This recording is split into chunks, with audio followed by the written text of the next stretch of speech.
Isiganeko esimanyumnyezi esishiya amalungu osapho amane eswelekile.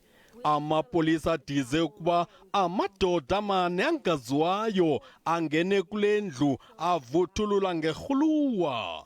Amakhwenkwana amabini abhuncile ahlaba umkhosi kubamelwane.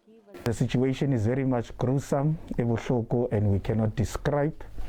And it's actually working on us already emotionally and causing lots of strain and stress.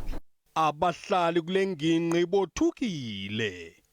Ke la ka utlwa bohloko a tseba ka ipotsa ke re mampha ka ta o feta o fihla tswa sepetlele ka COVID ke so mmone o fihlile wa ke utlwile go na le sepetlele ke utlwile go fihlile ha ile mona so thuntse ebe mampha o itsalang kae.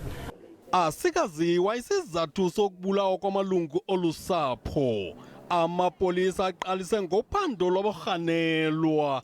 Thus far, we don't have any news which we can say that they have managed to detect the suspect. The suspect is still on the run, but we anticipate that in our 72 hours, it's the time limit we are placing.